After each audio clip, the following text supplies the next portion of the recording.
Ici, vous êtes au 87 boulevard de Grenelle, qui est le siège de la fédération. Et si vous voulez bien me suivre, on va aller dans mon bureau. Alors Jean-Louis Valentin, 44 ans, et au fond ma vie s'oriente autour de deux grandes passions, le football et la politique.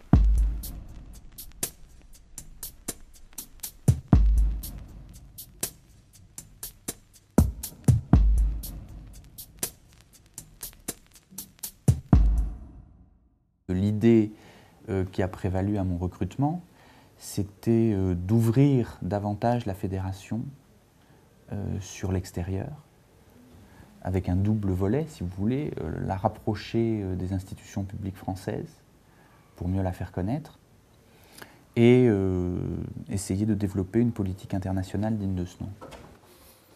J'ai été élevé dans, je dirais, à la fois dans le gaullisme et dans l'amour du service public.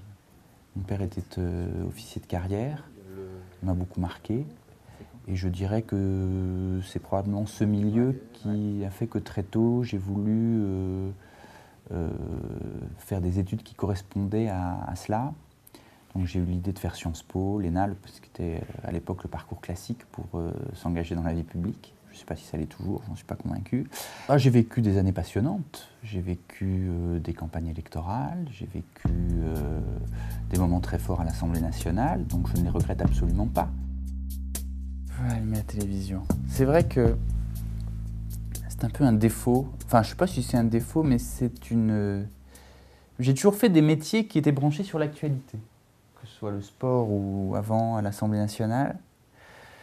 Et donc j'ai un peu de mal à me passer des petits bandeaux, vous voyez, qui sont au bas de la télévision, parce que ça me permet d'avoir les nouvelles en direct, alors quand il y a quelque chose d'important, ben, je le sais, sinon j'ai l'impression que je suis, non pas en faute professionnelle, mais je suis un peu déconnecté de la réalité même de mon travail.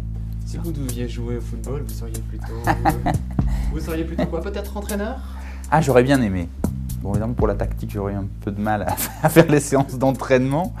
Et puis, alors, il y a un truc que je pense qui est extraordinaire, parce que ça demande beaucoup de réactivité et de l'anticipation, c'est tout ce qui est la science des changements de joueurs. Je suis très admiratif de la capacité des entraîneurs à pouvoir changer au bon moment. C'est une qualité... C'est votre côté politique qui ressort à travers cette fonction? Je sais pas, c'est à vous de le dire, mais...